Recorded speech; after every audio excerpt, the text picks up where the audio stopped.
हनुमान जी चुप भी रहे। मुझे कोई सज्जन ने व्यंग सुना रहे थे। बादशाह अकबर ने बीरबल से कहा कि बीरबल, हम तुम्हारे पिताजी से मिलना चाहते हैं। बीरबल बोले, हुजूर हम ही काफी, उन्हें काहे को परेशान करते हैं। कहा नहीं मैं मिलना चाहता हूँ। बीरबल ने कहा ठीक है। पिताजी से कहा कि बादशाह आपसे मिलना चाहते हैं। बीरबल के पिता बड़े घबराए, इतने बड़े बादशाह के सामने मैं कैसे जाऊंगा, मुझे डर लगता है, और कुछ बोलूंगा कुछ निकलेगा, गलती हो गई तो और मुसीबत। मैंने बीरबल बोले चलो चलो आप बोलना ही मत। तब तो और नाराज होगा कि हम सब संभाल लेंगे, आप चलो। बीरबल के पिता पहुंचे। बादशाह ने पूछा कहिए खैरियत है? वो तो घर से ही पढ़ के आए थे। कोई जवाब नहीं। क्या तबीयत खराब है? कोई जवाब नहीं। किसी से झगड़ा हो गया है? क्या बात है? कोई जवाब नहीं।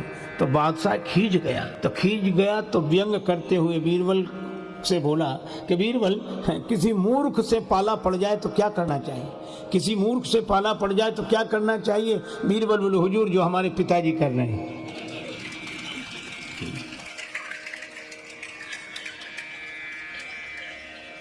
अरे कोई समझे तो समझा दो, ना समझ रहा हूं तो खुद ही चुप हो जाओ।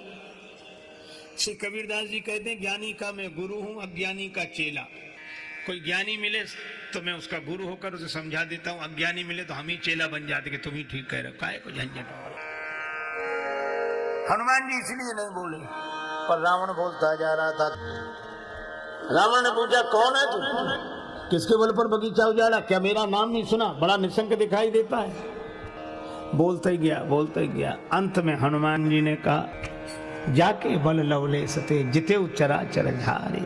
रावण जिसके बल पर तुमने इतनी सफलताएं पाई हैं, मैं उन्हीं सर्वशक्ति संपन्न श्री राम जी का दास हूं, जिनकी भार्या माता मिथिलेश नंदनी का तुमने हरण किया है। तो तुम कहते हो कि मैंने बगीचा क्यों उजाड़ा? फल क्यों खाए फल प्रभु लागी भूखा। भूख लगी थी इसलिए फल खाए। अब बगीचा क्यों उजाड़ा? कभी स्वभाव ते तोरिस रूखा। यह तो हमारा स्वभाव है। व्यंग क्या था कि हमने बगीचा उजाड़ दिया तो तुम इतने परेशान हो रहे हो, पर ये संसार दुनिया जिसे तुमने उजाड़ दिया, यह भी तो भगवान का बगीचा है। भूखा बंदर फल खा ले तो अपराध है, और सोने की लंका का स्वामी भरा पेट राजा सारी दुनिया को खा जाए तो अपराध नहीं है। ये देश धेनु तुझ पावई, नगर गांव पुर आग लगावई। तुमने सब जगह आग लगवा दी, नष्ट करा दिया। ये भी तो भगवान का बगीचा था। बंदर का स्वभाव, उसने बगीचा उजाड़ दिया। इसमें व्यंग यह था कि 4 वेद 6 शास्त्र का पंडित, विप्र कुल में जन्म लेने वाला इतना बड़ा विद्वान शंकर भगवान का शिष्य अगर अपना स्वभाव नहीं बदल सकता तो क्या एक बंदर से आशा करेगा कि वो अपना स्वभाव बदल दे?